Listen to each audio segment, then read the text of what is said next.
Andrew, I want to ask you about the report today that's been released suggesting that the pokey changes, as lobbied by Andrew Wilkie, won't in fact hurt AFL clubs. They'll be no worse off. Have you got figures that suggest otherwise? Yes, we have, and they're the sorts of figures in the presentation that we did to the federal government, Neil, and hopefully when we organise a meeting with Andrew Wilkie, which we've sought and I've spoken to him, we can present our case. We'll do it through that process, do it the proper way, Neil, as I've said before.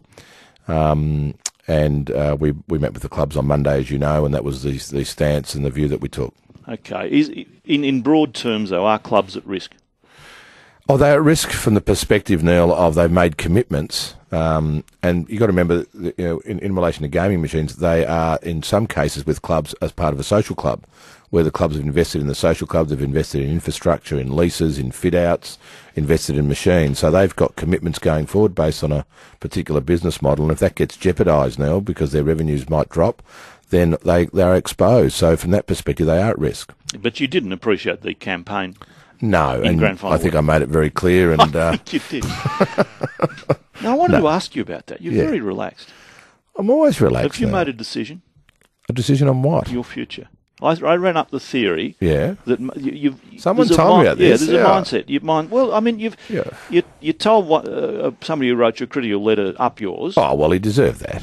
You told the NRL to shut up. Not the NRL. The Club Australia. Well, he spoke on our behalf without speaking to us. Yeah. You burped halfway. I did not burp. I did not burp. I laughed. I've never burped in my life. I don't even know how to burp. That was a laugh. I did not burp. In your life? No, I've never. I don't know how to burp. So have we got the tape? Yeah, play the tape, but it wasn't a burp. I can tell you. Well, all right, you giggled your way through Mark the ground. Twain, the news of my premature death is greatly exaggerated now. Let's have a listen to this. Is this a laugh or a burp? Round 16. It's a laugh, Neil.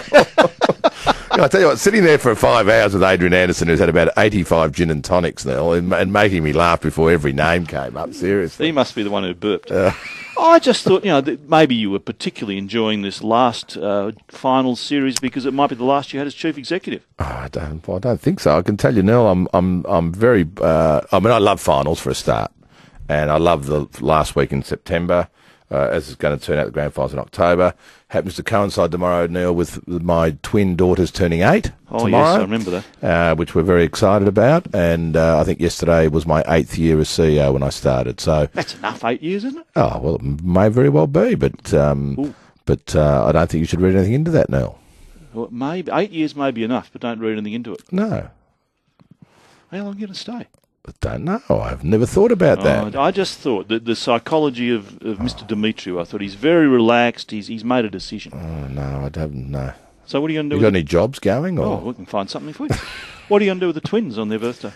Well, given that tomorrow's North Melbourne breakfast starts at 8:30 and not 7, yeah, it's good. I can at least see them in the morning because they're up at about 5:30, 6 o'clock now. But tomorrow after the game, we're taking the twins out for dinner, Simone and I. Oh, very nice too. Do you know you're the 8th most powerful man in Australia?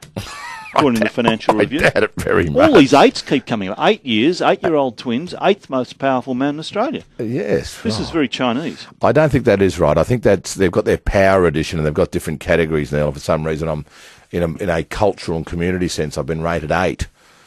Okay. Gosh. Well, you will let us know first when you make a decision. Exclusively. And if I'm right, I'll be in Shane Hilly's office asking for a job now, if that's the case.